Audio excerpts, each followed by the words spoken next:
Hello learners, welcome to Unfolding, your favorite digital learning platform. I am Meenu Agarwal, your biology subject mentor. और आज इस video में हम बात करने वाले हैं हमारे अगले टॉपिक की, जो कि है natural selection and adaptive radiation. ये दोनों टॉपिक इसके हैं एवोल्यूशन चैप्टर के, and they are very important topics of course. ठीक है, तो we will talk about natural selection and adaptive radiation. ठीक है, अब नेचुरल सिलेक्शन की जब मैं बात कर रही हूँ तो I must quote two example, two names here. ठीक है, Darwin and Alfred Wallace. See right, so कौन से दो नाम मैं लूंगी जरूरी? Darwin, because Darwin, you know, Sir Darwin, he gave his theory of natural selection, right? He did a lot of work on different, उन्होंने गैलापागोस आइलैंड्स पे study किया और डिफरेंट टॉर्टोइजेस पे स्टडी किया which were found on Galapagos islands. on सारी findings को उन्होंने compile किया और अपनी theory the, which is called theory of natural selection. इसी तरह से सर अल्फ्रेड वॉलिस ने भी काम किया एक आइलैंड पे which was called Malaya Archipelago Island, and he gave similar findings which were accepted by Darwin, and on that basis the Darwin had formulated his theory which was called theory of natural selection. तो ये दोनों scientist के नाम आते हैं, दोनों biologist के नाम आते हैं. किसके साथ जुड़े हुए ये नाम? नेचुरल सिलेक्शन के साथ. तो हम before we start this natural selection we must understand कि ये नेचुरल सिलेक्शन क्या टर्म है, क्या इसकी डेफिनेशन है. Natural selection means nature select करती है.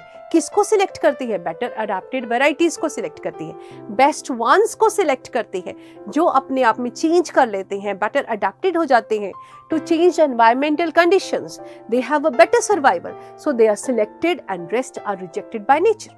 ठीक है, तो हम इसको स्टडी करेंगे, नेचुरल सिलेक्शन को स्टडी करेंगे with the help of very interesting example, that is industrial melanism. Industrial melanism किसमें स्टडी किया गया था? First of all in peppered moth. It was studied in peppered moth. ये एग्जाम्पल हमने कहाँ से लिया है? 1850s में एक इंग्लैंड में एक इवेंट हुई थी, right? It was seen in England in 1850s, right? And this time is before industrial revolution, right? And after industrial revolution दोनों टाइम में एक this peppered moth पे एक स्टडी की गई थी and some differences they were found, right? जिसको natural selection या industrial melanism के नाम से जाना जाता है. ठीक है, so peppered moth पे this was studied. peppered moth का scientific name क्या है? Biston betuleria. It has two varieties, two strains हैं इस moth के, grey colored and black colored. Grey colored means थोड़ा light color की moth है, black colored which is little darker, and this is called Biston carbonaria also. जो dark colored variety है उसको Biston carbonaria के नाम से भी जाना जाता है. और ये example study किया scientist का नाम था HBD Kettlewell. He studied this example. HBD Kettlewell, he studied this example of industrial melanism in peppered moth. ठीक है, तो दो varieties हैं, dark grey and light grey, right? These are two examples, right, of Biston betuleria. So this is the light colored form and this is the dark colored form. You can see this dark colored. So this is also called Biston carbonaria भी कहते हैं. अब इसको हम understand करेंगे क्या हुआ था इंडस्ट्रियल रेवोल्यूशन से पहले. Before industrial revolution took place, what happened कि जो कार्बन की डिपोजिशन कहीं नहीं थी. ट्री ट्रंक्स के ऊपर वाइट कलर्ड की लाइकन्स हुआ करती थी, वाइट कलर्ड की लाइचन्स प्रेजेंट थी, और उसके ऊपर जब ये दोनों मॉथ्स बैठती थी, लाइट एंड डार्क मॉथ, तो जो वाइट कलर्ड की सराउंडिंग्स थी, ये जो वाइट लाइट कलर्ड की मॉथ है, it was showing camouflage. So it was showing camouflage. ठीक है, camouflage means blended with the surrounding, surrounding के साथ मैच हो जाती थी light coloured moth. So it was unnoticed by predators. ठीक है, it was unnoticed by predators. So before industrial revolution क्या हुआ? white colored moth white variety or light colored variety was more in number, ठीक है, but black colored moth was not much in number, ठीक है. तो जो black colored moth है, it was easily noticed by predators, it was eaten. So it did not develop before industrial revolution, this was more in number, ठीक है. Industrial revolution से पहले white coloured variety dominate कर रही थी. जब industrial revolution हुआ, ट्री ट्रंक्स को स्मोक ने कवर कर लिया, तो क्या हुआ, this white coloured variety it disappeared.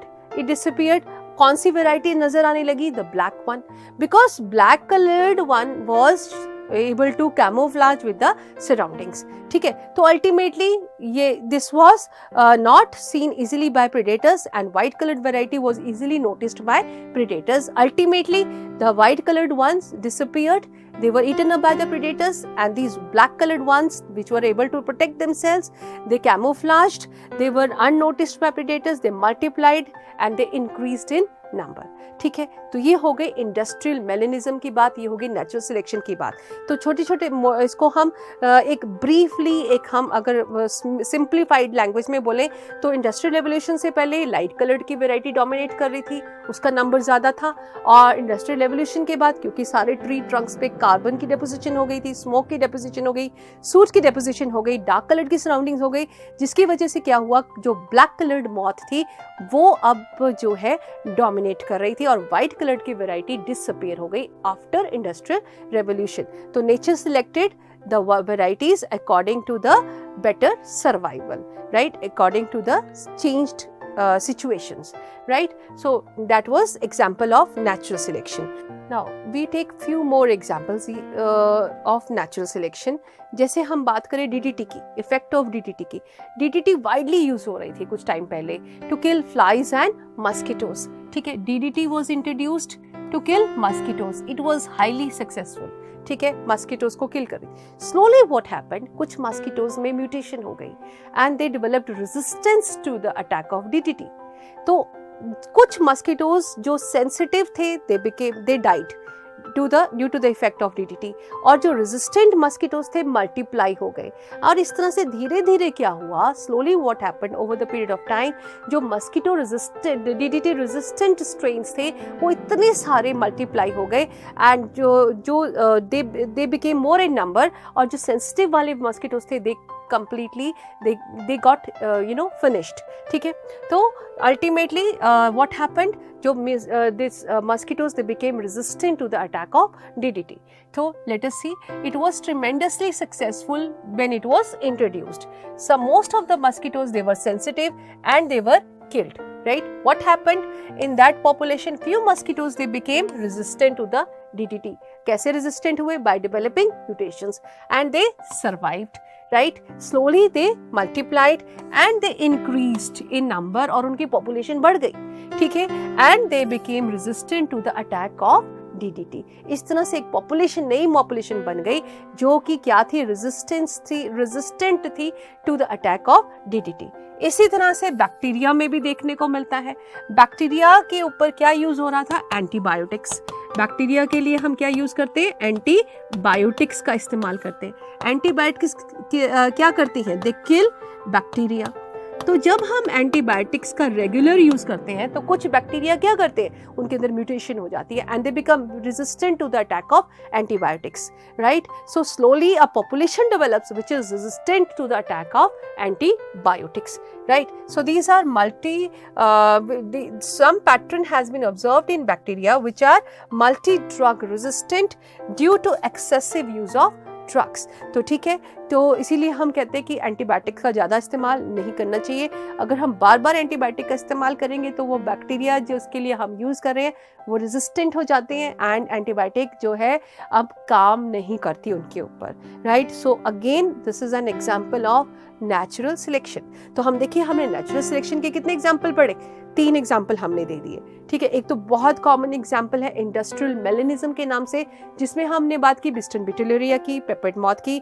दूसरा एग्जाम्पल हमने लिया DDT, effect of DDT on mosquitoes. तीसरा एग्जाम्पल लिया हमने एंटीबायोटिक का effect on bacteria, right. So these are various examples of natural selection.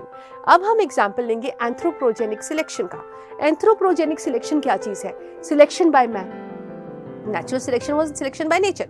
इसी तरह से मैन क्या करता है? Over the period of time he has been developing the different crop varieties. बहुत सारी क्रॉप वेराइटीज इंप्रूव की हैं उन्होंने। कैसे की हैं? By selective breeding. ठीक है, सिलेक्टिव ब्रीडिंग। सिलेक्टिव ब्रीडिंग में क्या करते हैं?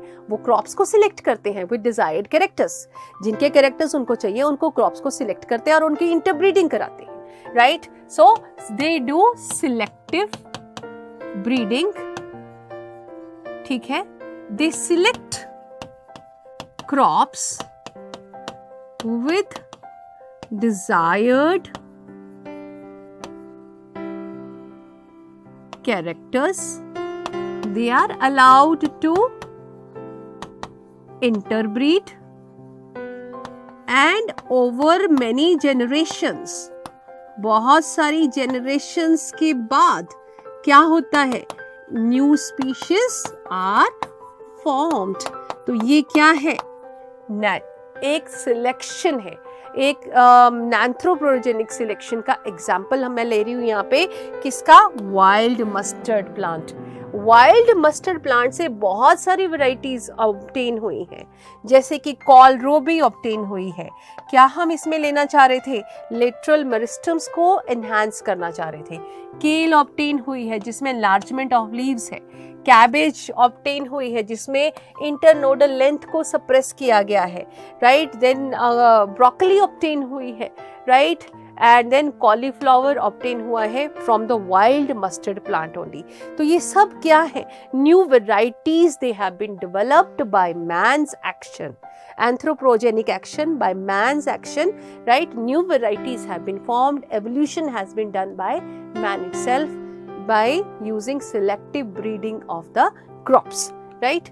Now we come to next, that is adaptive radiation.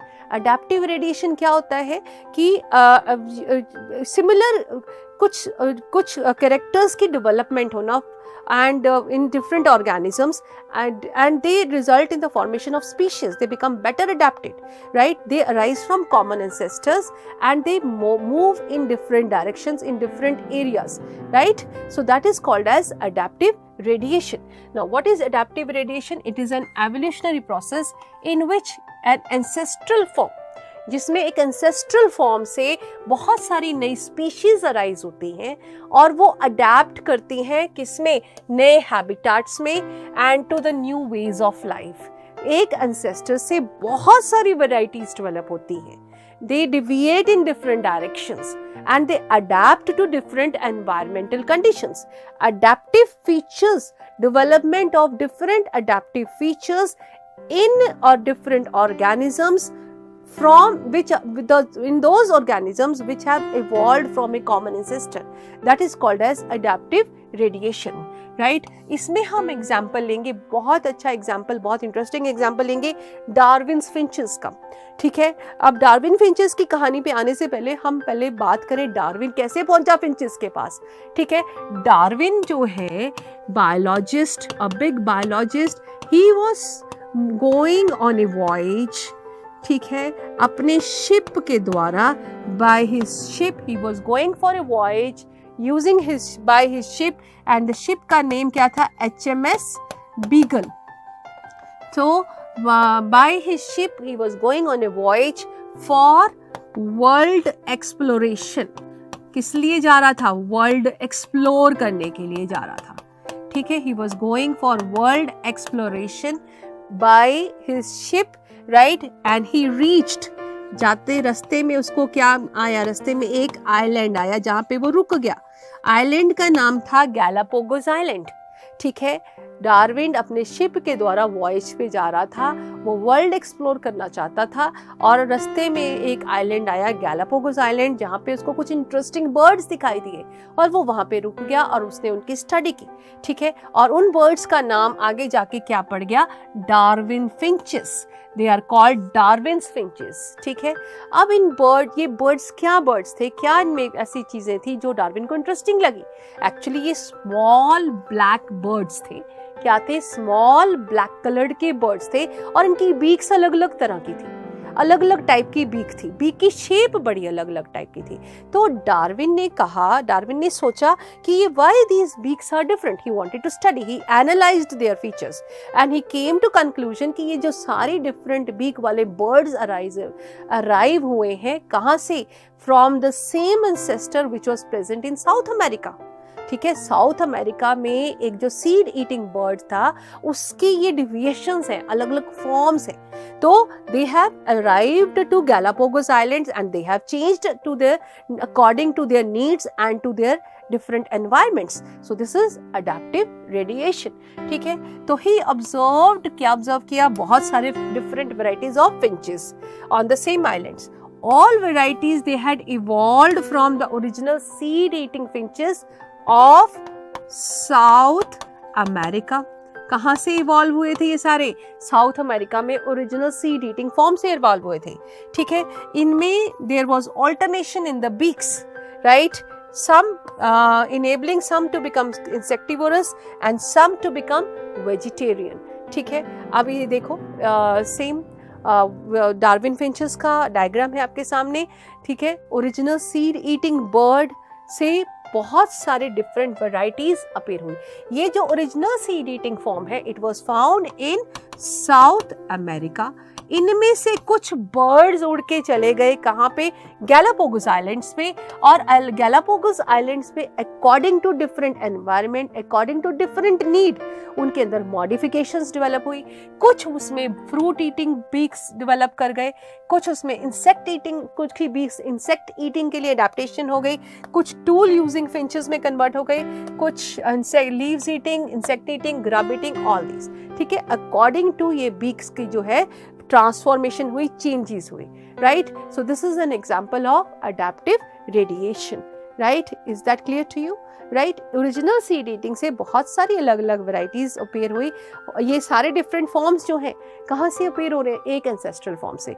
They have moved to different places and they have changed accordingly, but they all belong to the same ancestor, that is the seed eating form. ठीक है, अब एक और adaptive radiation का similar feature देखें, pouched mammals का। ठीक है, pouched mammals, where we find them, कहाँ पे मिलते हैं ये पाउच्ड मैमल्स? ऑस्ट्रेलिया के पाए जाने वाले ऑर्गेनिजम्स हैं। ठीक है, they are also called marsupials. ठीक है, इनको मार्सुपियल्स भी कहा जाता है। तो ये देखा गया कि ये जो मार्सुपियल्स हैं there are different varieties of marsupials, right. बहुत सारे वैरायटीज डेवलप हुई हैं from the same ancestral marsupial and it was found in Australia, right. जैसे sugar glider, marsupial mole, koala bear, bandicoot, wombat, kangaroos, marsupial rat, banded ant eater, tiger cat, they have evolved, they have come from the same ancestral form, but they have moved to different places in the Australia and they have modified, they have changed according to the new environmental needs, right? So this is also an example of adaptive radiation. अब बात करते हैं हम किसकी? Convergent evolution की। जब एक से ज़्यादा अडैप्टिव रेडिएशन देखने को मिलती है अलग अलग जोग्राफिकल एरियाज में, उसको हम क्या बोलते हैं? Convergent evolution. एक से ज़्यादा अडैप्टिव रेडिएशन है, अलग अलग जोग्राफिकल एरियाज में ऑर्गेनिजम्स रह रहे हैं। जैसे हम बात करेंगे किसकी? Placental mammals and Australian marsupials. ये नॉर्थ अमेरिका में देखा गया कि प्लेसेंटल मैमल्स अनरिलेटेड हैं दोनों, placental mammals and Australian marsupials unrelated organisms हैं। ठीक है, जब ऑस्ट्रेलियन मार्सुपियल्स में एवोल्यूशन हो रहा था, चेंजेस टेक प्लेस कर रहे थे, सिमिलरली प्लेसेंटल मैमल्स में भी चेंजेस हो रहे थे नॉर्थ अमेरिका में। ठीक है, so both of them they have undergone similar changes, they have shown to कुछ ऐसे चेंजेस हुए हैं, later on they have shown some similar character formation. इन दोनों में कुछ सिमिलर कैरेक्टर्स की फॉर्मेशन देखने को मिली लेटर ऑन, राइट। अल्टीमेटली ये कंक्लूड किया गया, unrelated group of organisms, they are evolving in different places but they are showing the presence of similar characters, and this is an example of adaptive convergence or convergent evolution. Means अलग अलग geographical areas में evolve हो रहे हैं, unrelated group of organisms हैं, but they are showing what? Parallelism. They are showing similar features. So this is the adaptive convergence, the two different adaptive radiations taking place in different geographical areas. ठीक है, when more than one adaptive radiation appears to have occurred in an isolated geographical area, जब एक से ज्यादा adaptive radiation देखने को मिलती है isolated geographical area में, we call this as convergent evolution, as we see in case of what? Placental mammals and Australian marsupials. ठीक है, so this is convergent adaptive, इसको हम adaptive convergence भी कहेंगे. ठीक है, that is appearance of similar characters, appearance of similar characters in unrelated organisms in different geographical areas. तो एक और हम वर्ड यूज करेंगे पैरेलल एवोल्यूशन. ये क्या होता है? ठीक है, when convergent evolution is seen in closely related species, उसको हम क्या कहते हैं? पैरेलल एवोल्यूशन कहते हैं. ठीक है, तो ये बात हो गई अडैप्टिव कन्वर्जेंस की एंड पैरेलल एवोल्यूशन की. Now you can see this diagram, इसमें आपको दिखाई दे रहा है placental mammals and you can see Australian marsupials. ठीक है, so this is mole, this is marsupial mole, both are burrowers, burrow में रहने वाले. This is anteater, again this is numbat anteater.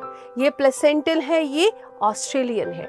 ये mouse and this is marsupial rat, right. तो ये similar features इनमें देखने को मिल रहे हैं. And this is lemur and this is spotted cuscus, right? Both are climbers. This is gliders, flying squirrel and flying phalanger. Both are gliders. ठीक है, wombat and Tasmanian tiger cat. ठीक है, फिर wolf and Tasmanian wolf. Wolf and Tasmanian wolf ये हम कह सकते हैं ये भी पैरेलल एवोल्यूशन का एग्जाम्पल है. ठीक है, तो ये जब हम देख रहे हैं सिमिलर फीचर्स की डेवलपमेंट हो रही है पर अनरिलेटेड ग्रुप ऑफ ऑर्गेनिजम्स में हो रही है, डिफरेंट ज्योग्राफिकल एरियाज में हो रही है, तो अलग तरह की अडैप्टिव कन्वर्जेंस देखने को मिलती है. This is called as convergent evolution. I hope it is clear to you what is adaptive radiation, what is natural selection and all the examples related to all this. Right? Now let us try to answer some questions. What are Darwin's finches? क्या है Darwin finches? क्या चीज़ है? These are small black birds which are found in Galapagos Islands and they were found interesting to study by the Charles Darwin. Right? And they have different forms of beaks also. Define parallel evolution. Parallel evolution क्या चीज़ है? When convergent evolution is seen in close related varieties. ठीक है, close related varieties में convergent evolution देखने को मिलता है, उसको हम क्या कहते हैं? पैरेलल एवोल्यूशन कहते हैं. Give examples of convergent evolution. Convergent evolution का एग्जांपल हम क्या दे सकते हैं? We will give example of development of placental mammals and Australian marsupials. ठीक है, इनके डेवलपमेंट की हम बात करें, कुछ एग्जांपल्स कोट कर देंगे. That will be N example of convergent evolution. Right, so all this is for natural selection and adaptive radiation. I hope आपको सबको अच्छे से समझ आया होगा, right? And we will come again with another interesting video very shortly. Till then, keep learning, keep sharing, and goodbye.